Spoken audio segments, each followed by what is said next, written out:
Hello guys, how are you? So in our previous tutorials we finished with our documentation tab. Okay, in our last tutorial we discussed about how to create and modify the standard sheets. In fact, not only standard sheets, we discussed about the parameters of the sheets. Okay, so our next part will be the modeling tab. So we will finish the modeling tab, and after that we will go to Weaves. So after Weaves, our Revit certified professional exam will be finished for Revit structure. So now we will start with the modeling tab, in which we will go with place and modify the structural columns. Okay, so I will minimize this. So now you can see this is my structural project. So I choose structural template. So I will go to my first typical slab layout. You can see there is nothing. Okay, right. So now you can see there are, if you go to architecture, if I click below the column, there are two types of columns. One is structural column and one is architectural column.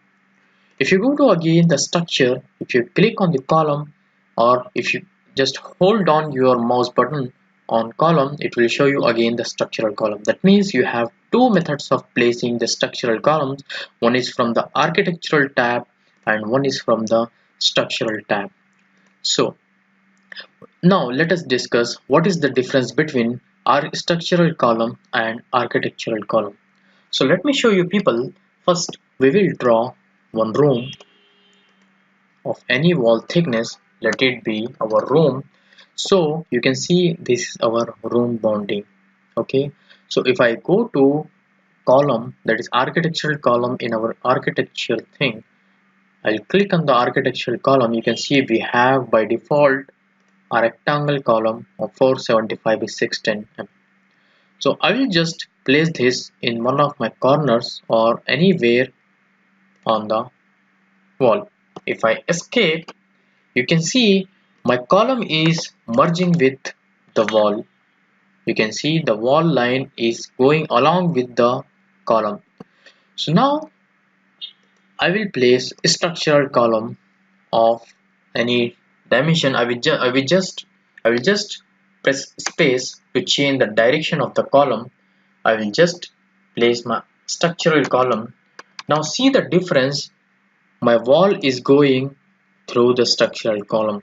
That means the difference between an architectural column and a structural column is that the architectural column will merge with the architectural walls, but the structural column will not merge with the architectural walls. Okay, so both will act different components. So this is the major difference between architectural columns and structural columns. In fact, if you draw multiple layers or composite wall, then also that composite layer will pass through this column.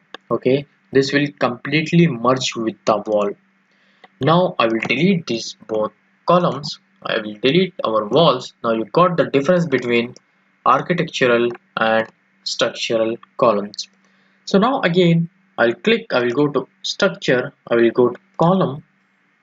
Okay, so now you can see before placing the column we have certain properties for the structural column, that is room bonding. Okay, we have a structural material, we have the rebar things. Okay, the properties for placing the rebar, that is cover and everything, top cover, bottom face cover and other faces cover. Okay, again I'll go to architectural tab. If I click on the architectural column, you can see again we have the room bonding thing. Okay, but if I go to structural column, we have again the room bonding thing. Right, big. Now let us put a grid. Okay, this is too much big.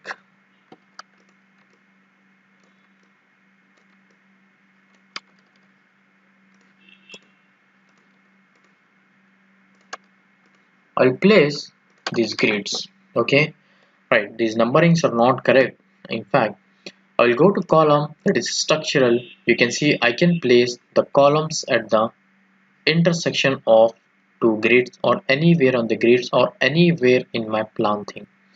But now you can see there is another property came here, moves with grids. Okay, you can see I will delete these grids. I'll go to place structural column. Now it is showing me because we activated our grids in our project. Okay, so again I will come back to our grids. We can see there are two methods of placing the column. I'll go to structural column. The one method is you can just place on the grids directly anywhere in the location, and there is another method.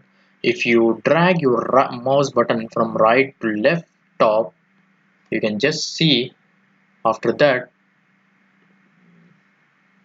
I think we have to go to structure. Just take this.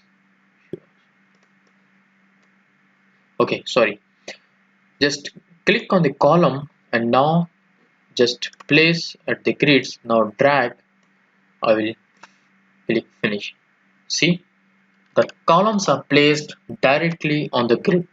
So no need to go to each intersection of the grid and place your column. Just drag your mouse button from right to left top and the columns will be placed automatically. And if you select from left to right down, you will be able to select only the columns. Okay, I will delete now. Okay, so this is the difference between an architectural column and structural column, and we saw that how to place a column. Okay, on the grids there I said you that there are two types of methods to place the column. And one more thing, if you go to structural columns, there are certain properties, that instance properties. Okay, rotate after placement. See, if I place, we can directly rotate our column. There are two methods. If I uncheck this rotate after placement, I will be just able to place the column.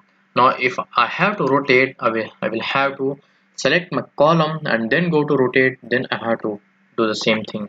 But if I select structural column, if I check rotate after placement, I will be able to rotate after that.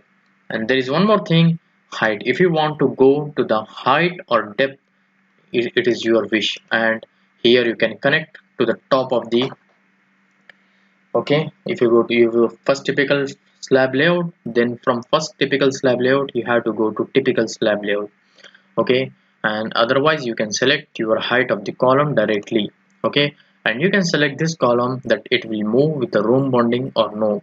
Okay, one more thing I will show you. I will just click and put my column on the intersection of the grid. Now if I click on this column, you can see there are certain instant properties of the column. Okay, right? Okay, so if I move this grid, see my column is moving with the grid. Why this is happening? Because if I click on the column, you can see there is in instance properties, the property is checked, which is moves with the grids. If I uncheck this, if I place my column, I will just move my grid. See, my column is not moving.